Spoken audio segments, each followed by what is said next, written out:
I was adopted. I never knew my real mother. Rather, I knew her at one time, but left her side when I was too little to be able to remember. I loved my adopted family, though.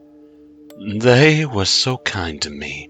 I ate well, lived in a warm and comfortable house, and got to stay up pretty late. Let me tell you about my family, real fast. First, there's my mother. I never called her Mom or anything like that. I just called her by her first name, Janice. She didn't mind at all, though. I called her that for so long, I don't think she even noticed. Anyhow, she was a very kind woman. I think that she was the one who recommended my adoption in the first place. Sometimes, I would lay my head against her in front of the television, and she would tickle my back with her nails.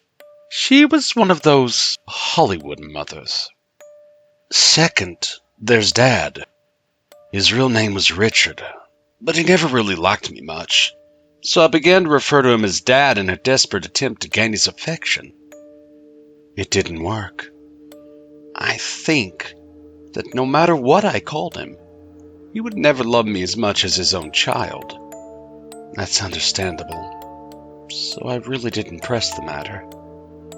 The most notable attribute of Dad was his unmoving sternness. He was not afraid to discipline his children when they did something wrong. I found that out before I could use the restroom properly. He didn't hesitate to spank me. Well, I'm in line now, and it's because of his methods. Lastly is my sister. Little Emily was really young when I was adopted, so we were about the same age, but she was slightly older. I like to think of her as my little sister, though. We got along better than any siblings could. We would always stay up late together and just talk. Well, she did a lot of the talking. I mostly just listened because I loved her. It was a great setup that we had. We were short on bedrooms, so because I didn't want to sleep in the living room by myself when I was littler, I had a pallet set up for me, next to her bed on the floor. This is where I have slept since. But it was cool with me, because I enjoyed being with her, and had always felt pretty protective of my little sis. Everything changed on a horrible Wednesday night. I was at home, taking a nap when little Emily opened the front door. The sound of it pulled me to a state of consciousness, and I walked from the room down the hall to the living room. That's when I first remembered it was Wednesday. I was never any good at keeping track of what day it was. Actually, I'll just go ahead and say it. My sense of time was horrible. But, nevertheless, I knew it was Wednesday, because Emily had just come home from her church's youth group gathering. She walked in the front door and hugged me, and was then followed in by Dad and Janice. "You have a good nap," Janice said teasingly as she ruffled up my hair. I just shook my head away and snorted, in a manner that clearly expressed I was teasing back at her. "Don't you snort at your mother like that," said my father gruffly with authority. He shut the door behind him and hung up his coat. I was clearly joking, I growled under my breath. He must not have heard me, because I didn't feel him smack me. Emily then proceeded to our room, and I followed. She started telling me about her day. You know, usual teenage girl stuff. But I listened so that she would feel better. After her summary, she suggested watching TV. I obliged and jumped onto the couch as she was going for the remote. She rolled her eyes at my little brother-like immaturity, scooted me over, and sat down. The TV turned on, and we watched it together until the sun went down. Emily was the kind of girl that, instead of watching cartoons and soap operas, would rather watch Discovery and Animal Planet and Natural Geographic. I like those too, so I didn't mind. Actually, they were the only channels that could hold my attention. So it got late and Janice walked up behind the sofa. "Emily, it's past your bedtime. Turn off the television and go to your room." "You too." She pointed at me. Emily switched off the program we were watching begrudgingly and stood up. She started down the hallway to our room. As I followed, I couldn't shake the feeling that something wasn't right. We went into our room, and Emily turned off the light. Just as she did, I caught a flash of movement from out of the corner of my eye. It was out the window. But as soon as I redirected my line of sight to where the window was no longer in my peripheral vision, what it was that I thought I saw was gone. I still remained alert for my sister's sake. I laid there in the darkness with nothing but the thin ray of light from the street lamp outside to illuminate the room. It wasn't much. Time and time again, I could have sworn that I heard subtle sounds just out the window. A twig break, leaves crunching, clothes jostling.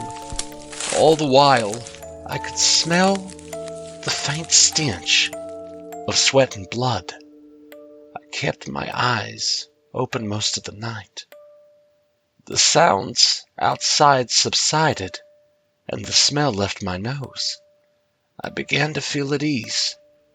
My eyelids closed. Not long after that, I heard a very loud crash at the other side of the house. I was up in an instant.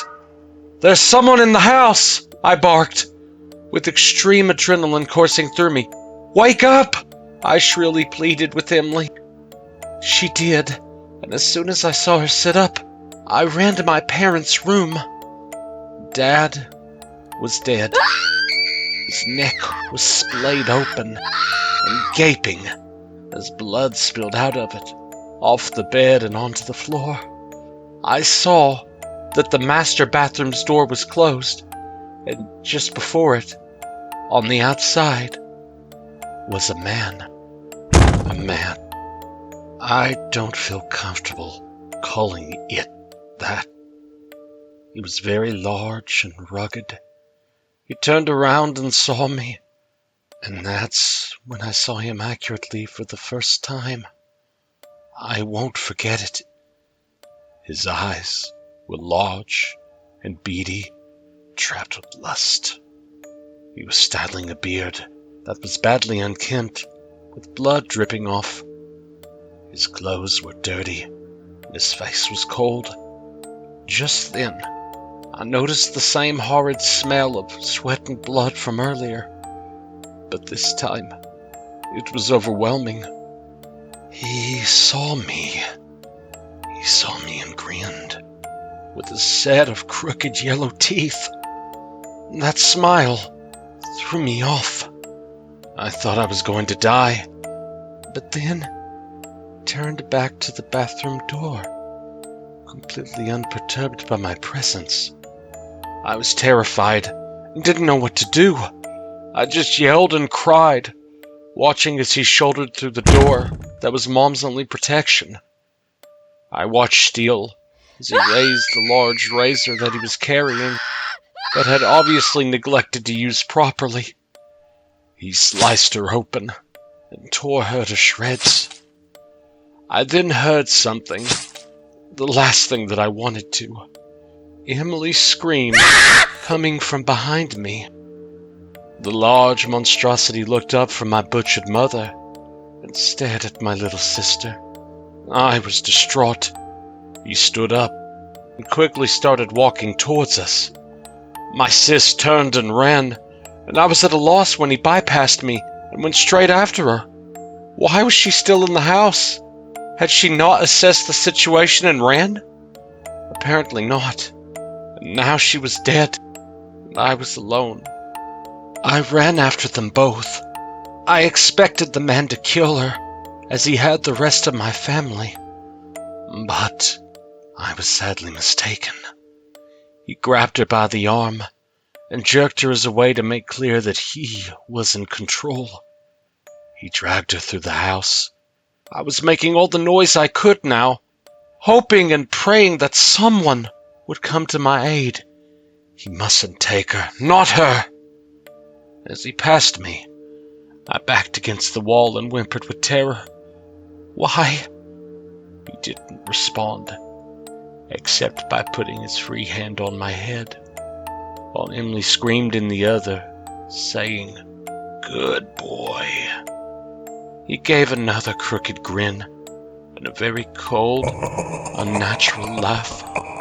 I followed him to the door, where he dragged my helpless sister after him. He opened it, pulled her out, and slammed it shut behind him. I'm now sitting in the house with my mutilated, adopted parents, shivering and whimpering with dismay. He's out there with her, doing who knows what to her, and I can't do a thing. I would if I could, but I can't. I would chase after them in a heartbeat, but I can't. I sit here, looking at the front door. I look down at my paws. If only I could open doors.